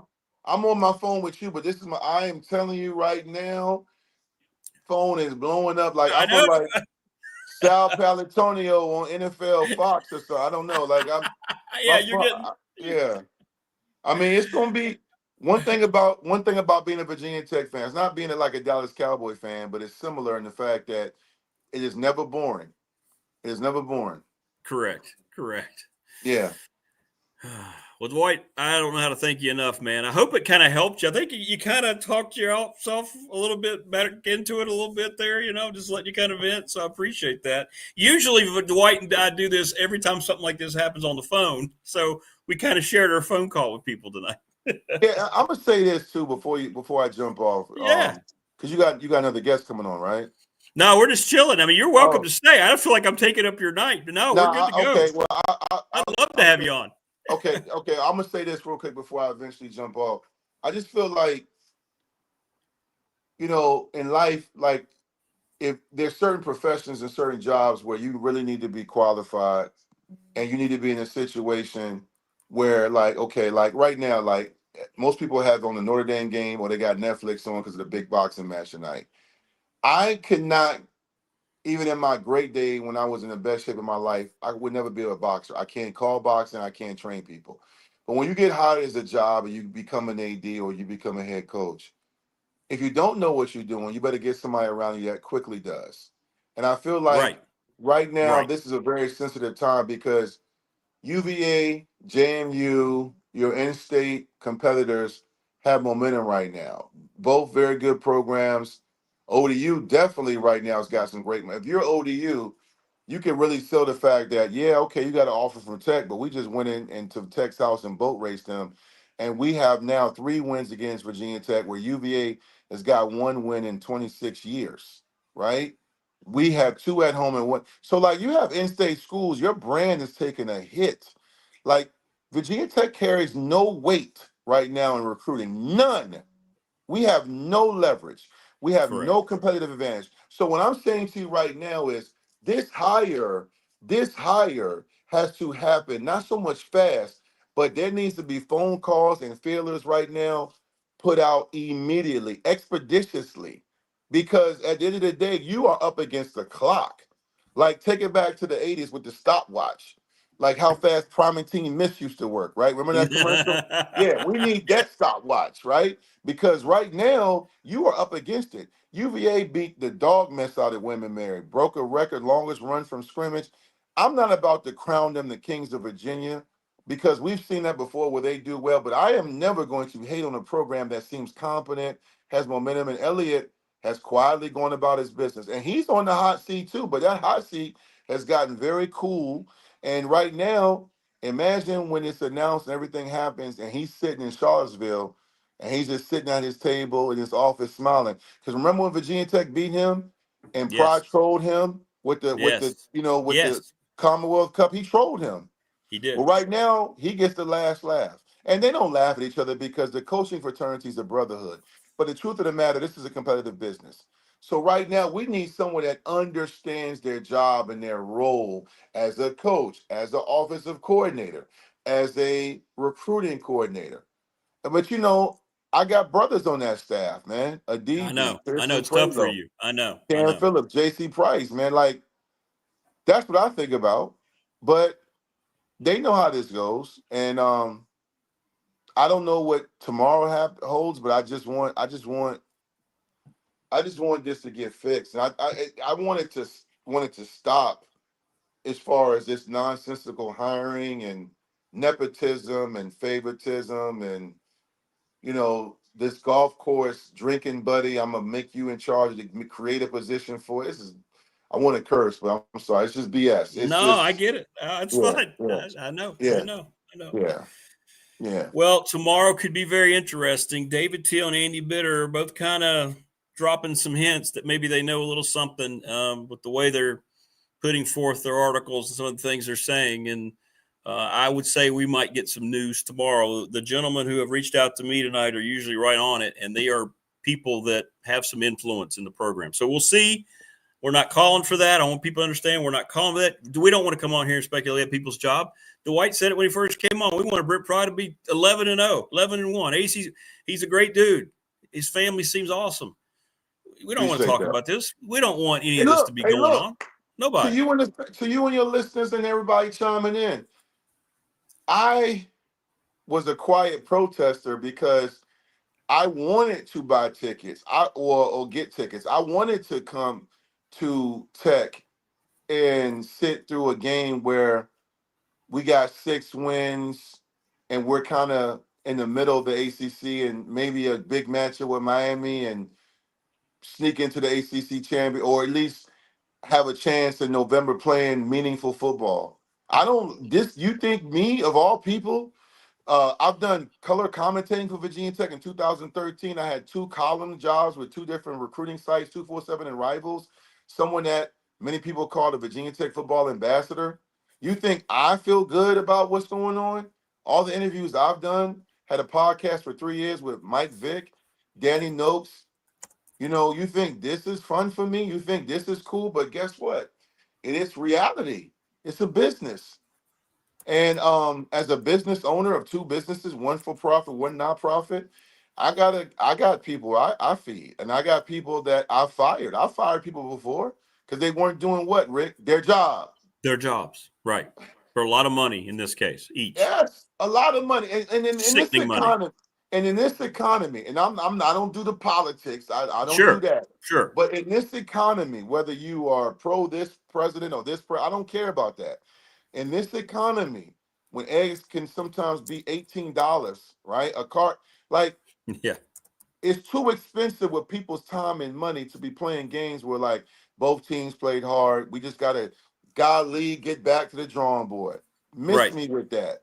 That is, whew, you know what it is. I know what it is. I know exactly what it is. Yeah. Well, brother, listen, I know it's getting late, and I appreciate you so much for coming on, man. And I No hope it doubt, helps man. you some. I hope it helps you some. No, it does. I mean, I've already prepared myself for. I'm about to jump off, but I've already prepared myself for 4-8, or Florida State went 2-10. I've already kind of taken a deep breath, and I know I'm going to see some tweets and memes from Barstool and UVA fans. I even joked one other day tonight, earlier this evening, about, hey man, go ahead and get it. It's going to be a long season. We're going to have to. And that's the part I don't mind, because I don't really troll other people, but when you love something and you care about it to have to see it come to this and see all the jokes. But I think right now, to become what we need to be, you got to go through it. Like a program that desperately wants to be relevant and win a national championship one day. What gives me hope is the fact that the Red Sox in my lifetime I remember their first one. They won the series. I remember seeing the Cubs when, I remember. So like, I identify right now more with the Cleveland Browns, but my point being is I know it can happen. I just wish you and I were talking about how we were 3-0 and how we're ranked number 9 in the nation right now. Sure.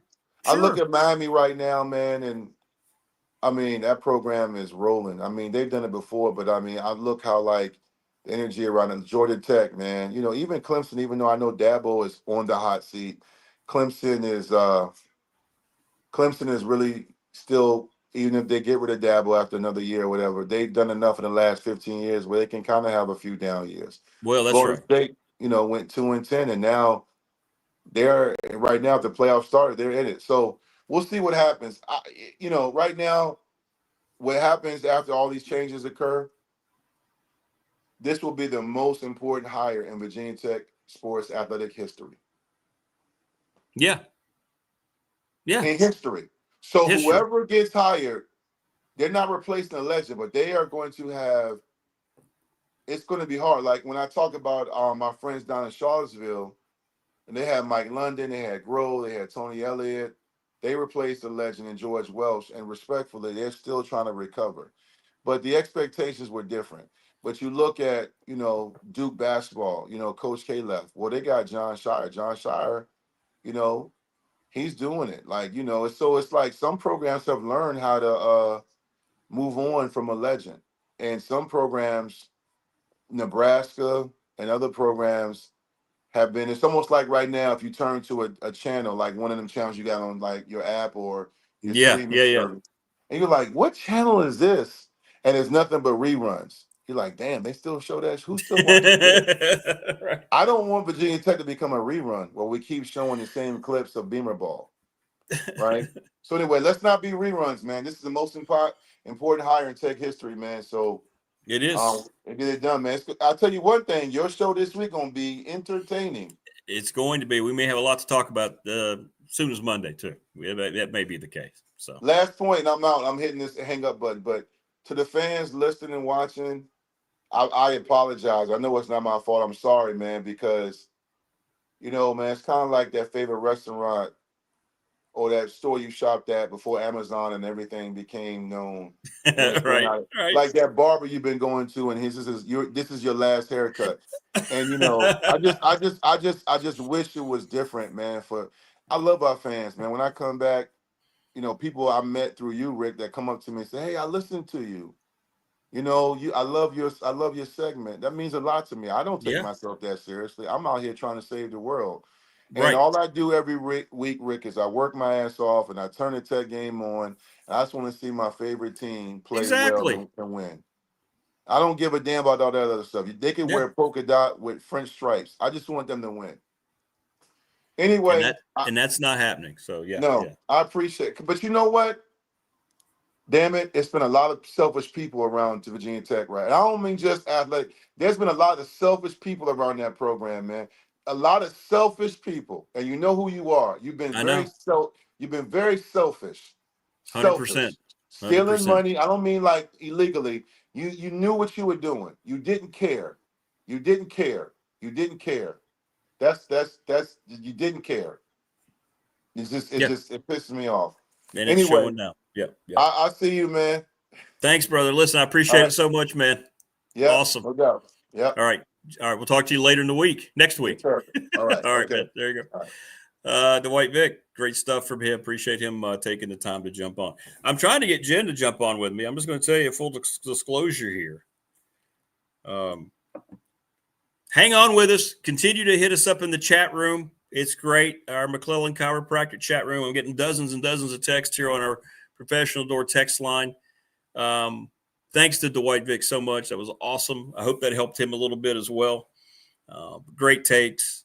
He has a calming influence as well for people. He talks about it as real as anybody because he cares about it as much as anybody, maybe more so than anybody I know. And really appreciate him taking the time to jump on here. But trying to get Jen here to close it out. She had a rough night too. Maybe good therapy for her. I sent her a link. So let me know, Jennifer. I know she's watching. South Carolina loses. They lost their quarterback. They lost their game. And, of course, everybody had a tough night in Blacksburg. I'll be right back. Okay, Chris, hang on to that thought, Chris. I'm going to answer that question. Don't leave, everybody. Stay in here. Tell your friends. I'll be right back because this was an impromptu thing, right? So hang on just a second. Don't go anywhere. Be right back.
All right.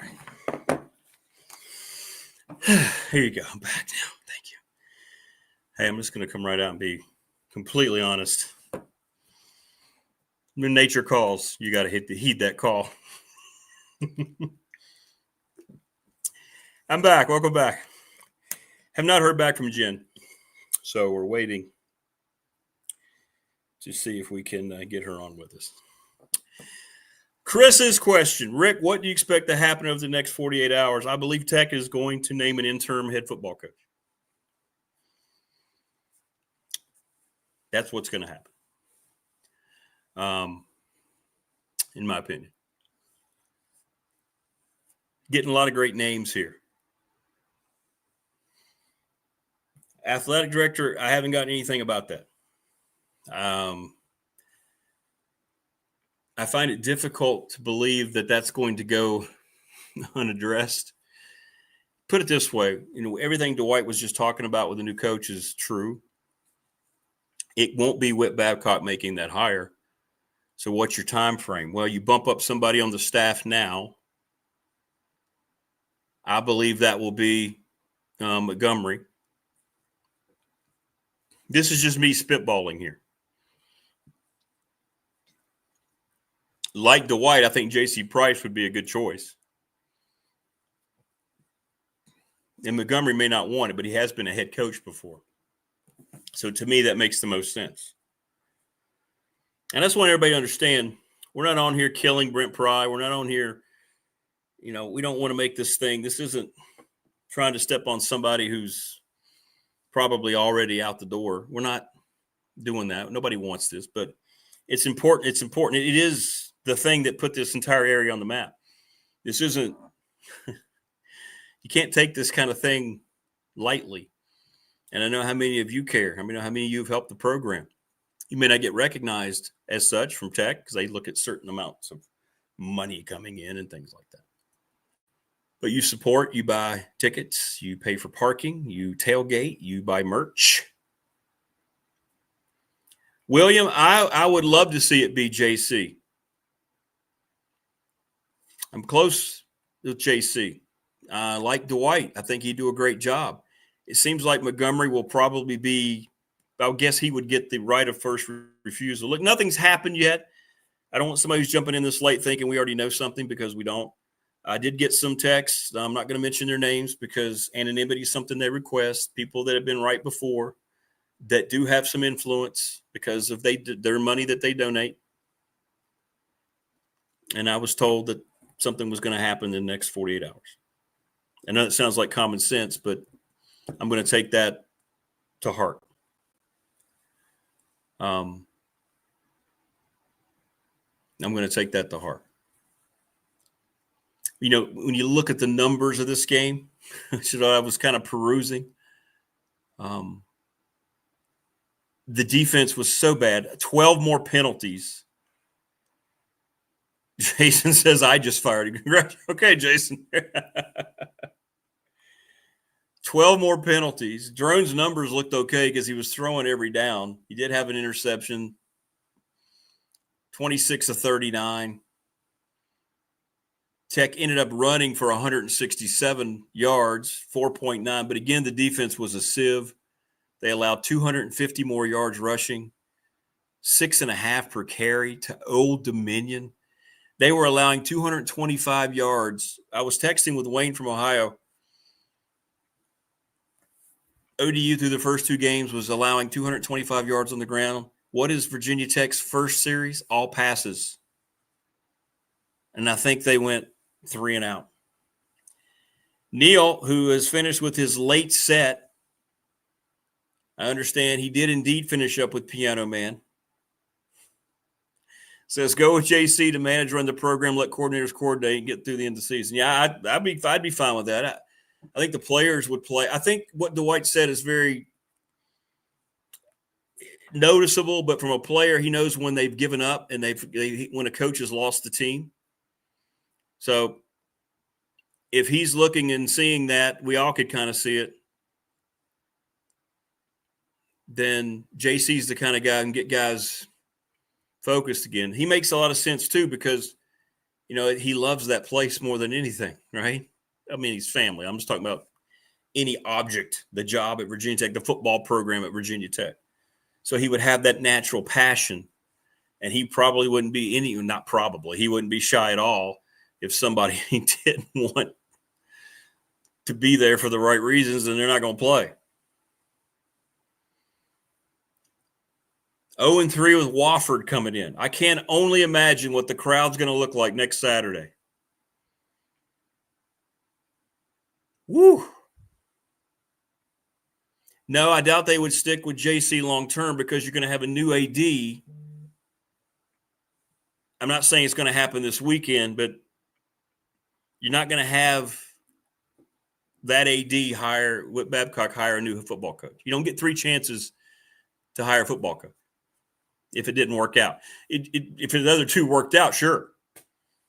But you can't. He's never been able to find a good football coach anywhere he's been. So a new AD is going to want to find his coach. That coach is going to want to find his staff. Skip says passion is what is needed. Jason says let ChatGPT run the rest of the season. That way we at least have a win.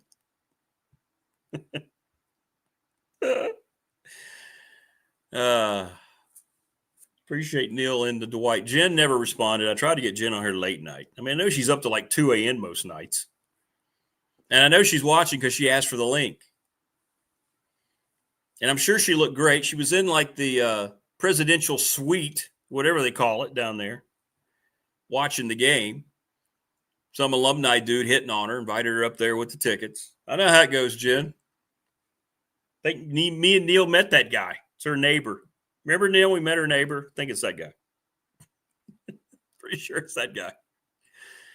So I'd like to get her on. South Carolina got beat up pretty bad, and Lenore Sellers is injured. Not a good night for South Kakalaki. Tried to tell her all week. I told her on Friday about Vanderbilt. Diego Pavia is my favorite college football player here in 2025. And he got it done again tonight. If Tech had a bunch of Diego Pavias in the way they approach their business, he's getting paid a lot of money at Vanderbilt. I've heard it's about $3 million. Neil says that Jen is pouting. Hopefully she met Darius Rucker. Hey, do you like this feature, by the way? Look at this. I can put the chat up on the screen. Did Jen have the leather pants? I don't know, David, because Jen didn't send me a pregame picture like she promised. By the way, whenever she says she's going to and she doesn't, I don't think South Carolina has ever won a game.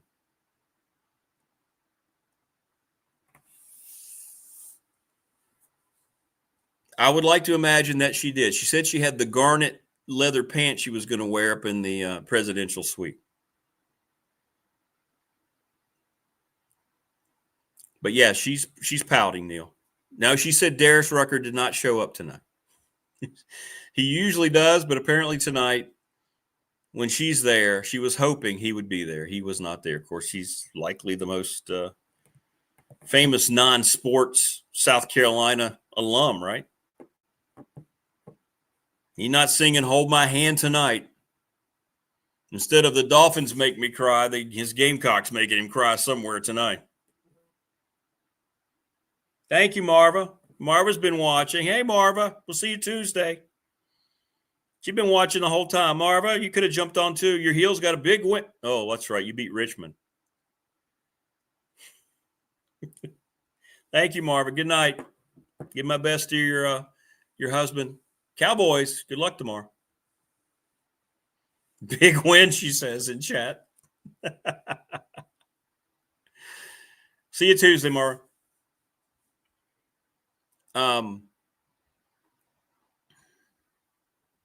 So changes have to be made. David Teal's the headline of his column. David Teal wouldn't write that. First of all, if he didn't believe it, but if he already probably knew what was going to happen somehow. And Andy Bitter is writing the same type of thing. So you're going to have change. I think something comes down tomorrow. People are asking me.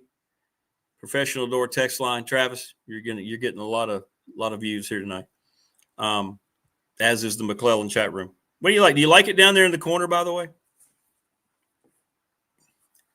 How do you dominate Richmond? I kind of like that, actually. It's a nice little feature that I always forget about. And boom, there it is. The Jones kid for Old Dominion went 101 yards. I think they may have found Terrion Stewart may be the lead back. Marcellus Hawkins ain't it. He's just not. Wayne says, as Darius saying, you got to let her cry like it's going in Blacksburg. But it's a sad state, folks. I never thought we'd be here. I offered to do this stream, and I never thought this was going to happen tonight. I mean, again, I've been wrong. Maybe it's my fault. I've picked them every week. What about Wofford, people are asking? Wofford has lost 3 games by 6 points. No. They're not playing. They played Richmond. That was one of their opponents. South Carolina State. Today they lost to Mercer by 1 point. Mercer's down in, I think it's down in Macon, Georgia. Is that right? But they have played 3 very close games. What would happen then? I didn't see the presser. People are telling me that Brent Pry looked completely defeated, exhausted, and all those things. Kudos to him for getting up there and trying to answer questions. Look, I like the guy. You hear him on our open on the show. He's a good dude. I wanted him to be successful. It's not working out. It didn't work out. And this goes to Whit Babcock. It falls on him. He hired him. He hired a guy with no experience. He had Kurt Signetti, who was told that he was too old. Had Indiana in the college playoff last year. Indiana. Indy freaking Anna. When's the last time Indiana ever did anything in football? Oh, well, they brought in Kurt Signetti. Now they are.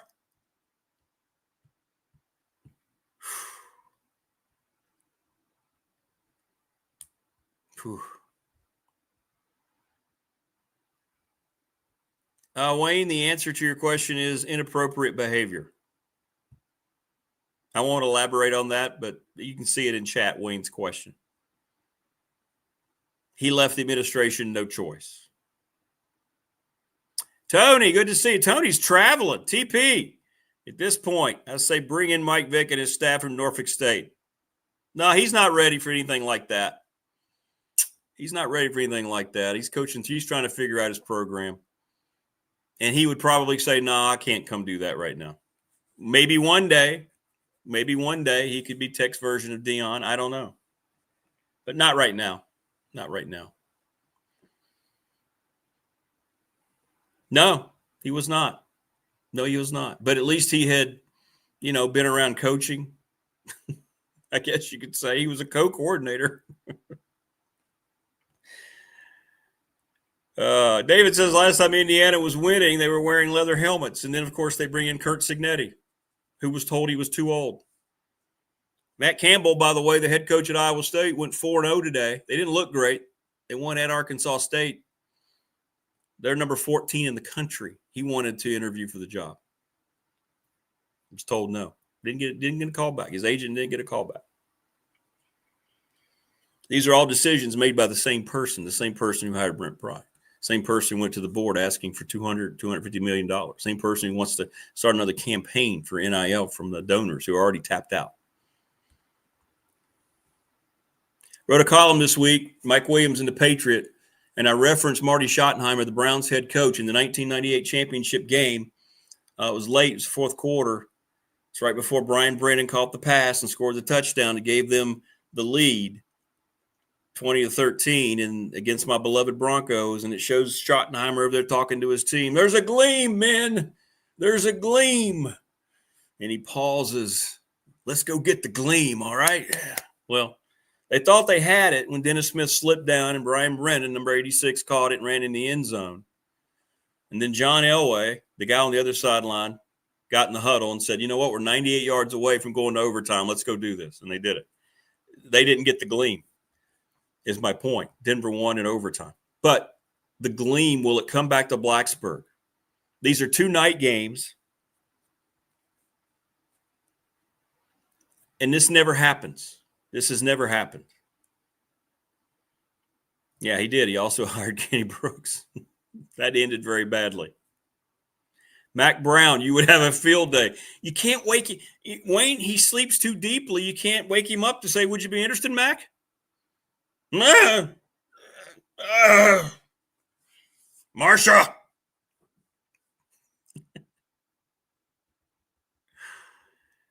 Matt Campbell would have been a home run. Yes.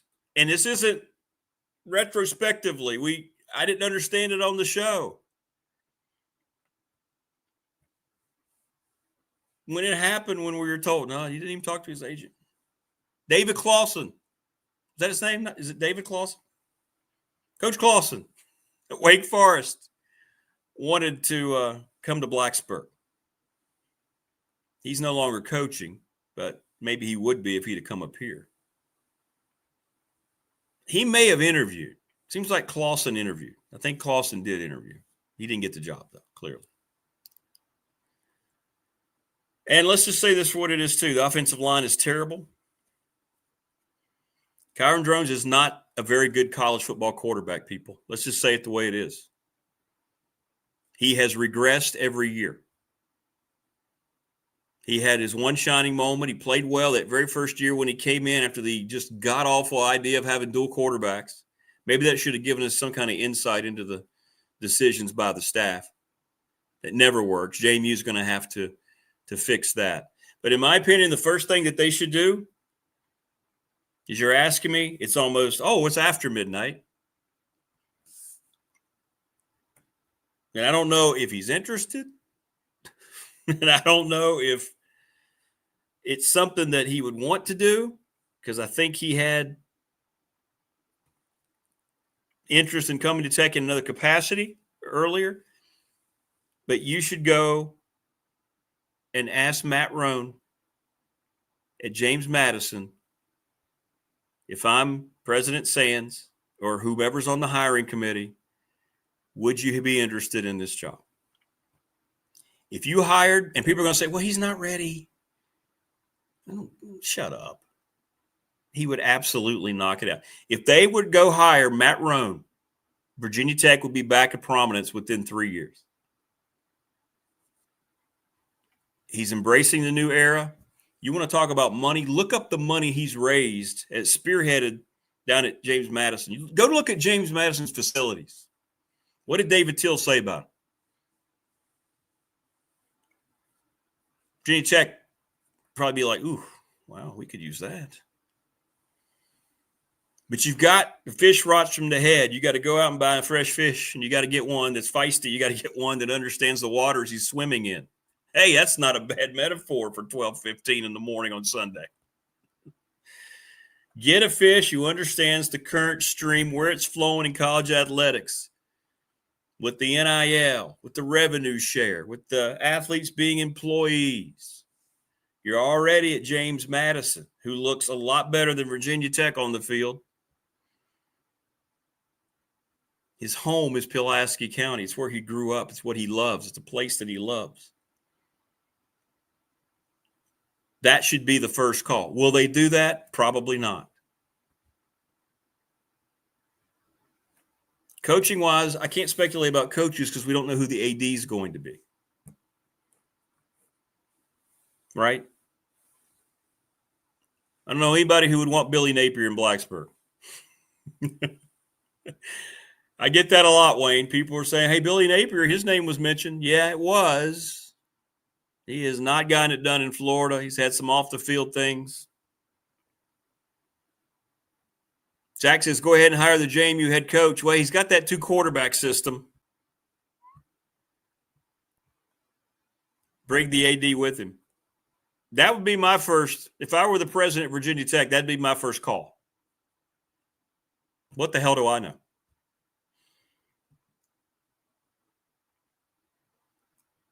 But I think we're going to have some big news. It may surface tomorrow. Just to answer the questions. And none of what I have been given some inside information about has to do with Witt. So I don't know what's going to happen there. That's a higher president. President's going to have to come to grips with his peers the people who employ him. A lot of big donors are on the phone tonight. I know we're up late, but there's a lot of late night conference calling going on right now in Blacksburg, people. I think tonight was maybe something we shouldn't have been surprised about. Vegas kept dropping the line. You know, it started at 11 last weekend. It was down to 5.5 when they kicked off. And I saw Old Dominion team that looked like it had better players in almost every position than Virginia Tech. I mean, I watched that. I brought it up with Dwight. I watched Jackson Forrest, the freshman linebacker, flying all over the field. When's the last time you saw Virginia Tech's linebackers flying all over the field? Unless they're flying in to hit somebody late or grab a face mask. What happened to Sam Siefke's defense? What happened to the pro influence? What happened to all the adjustments that we saw against South Carolina? What in the world happened? You allowed over 530 yards of offense tonight to Old Dominion. And again, it's like the White said, we're not knocking those kids. They came out, they were the better team. They deserved to win. Ricky Ronnie, they were a better coach team.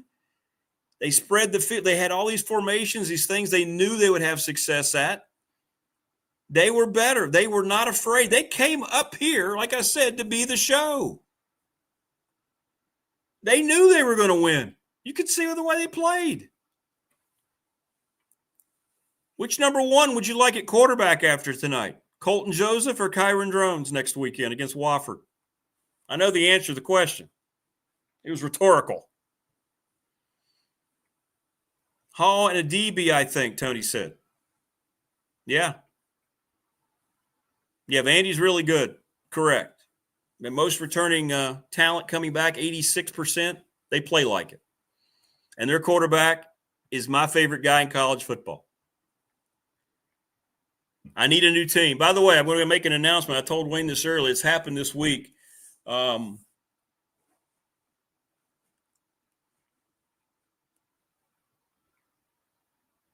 The domestic terrorism that happened earlier this week when now we know who the shooter was that killed Charlie Kirk, just because people disagree with him, they decided to kill him.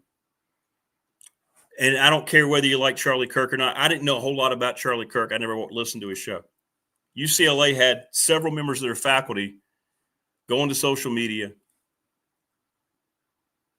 and honoring the shooter. And UCLA did not fire them. I'm done with UCLA. I've renounced my fanship for UCLA. I don't give a damn what they do. They're 0-3. They're an embarrassment. Deshaun Foster might be the worst coach they've ever had. They get lost into Mexico last night. They deserve everything they get. So I need a new college football team. I'm going to value all my fanship up to this year. It got me started in college football and sports. The very first football game I saw was the 76 Rose Bowl. The very first basketball game I saw was 2 nights later against University of Denver in Pauley Pavilion. I was 7 years old. Followed that program, all the great history, all the great coaches, Terry Donahue.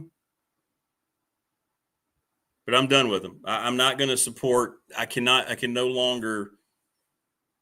Anyone who celebrates the assassination of anyone in the manner in which a certain political side has been doing that, I got no use for you.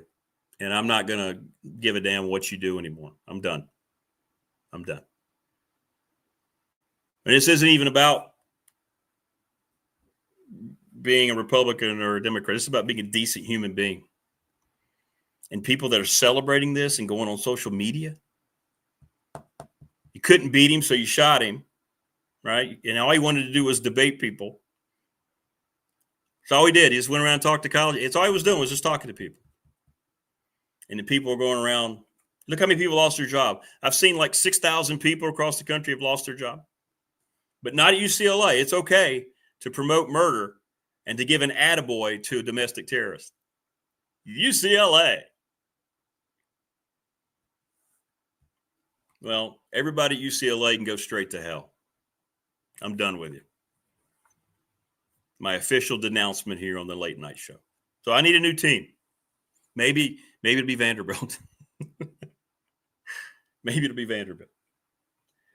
But listen, I appreciate everybody who jumped on. We are at 2 hours. Monday is going to be very interesting. I think we're going to have a lot of things to talk about beyond the game on Monday. I do. We'll post everything that happens. If it does happen tomorrow, we'll post it on the Facebook page. Thank you so much for jumping in. Please like and subscribe to the channel. Please like and subscribe. It was great. We had, at one time I saw we had like 86 people in here tonight. That's pretty good. We all wanted it to be different, but now it's 0-3. And thank you. You guys made it a lot of fun. Thanks to Neely. I think Neely checked out. He's been up all night. Thanks to Dwight. He made it very special. Thank you. And I want to thank you, everyone. Enjoy your football Sunday here in just a few hours. It's already Sunday morning.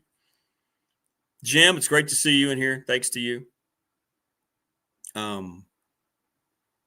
But it was a lot of fun, and I hope it helped people. Thanks for everybody. I don't know how many chats we had. Had to be hundreds and hundreds. Hey, we got an Idaho peep. Hey, is it Cairo? Awesome. That's what's great about YouTube. You can watch anywhere. We're worldwide now. Sponsors worldwide. Join us. And then I can hire Neil full time.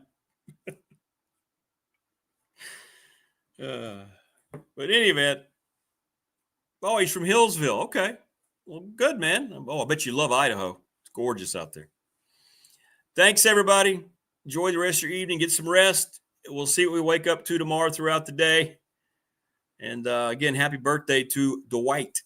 He is now in his birthday time. He's past midnight. We'll be there on Monday. We'll talk about it all, and we'll post the news on Facebook. Thanks for watching, everybody. God bless. Stay safe, and enjoy the NFL tomorrow. Be good.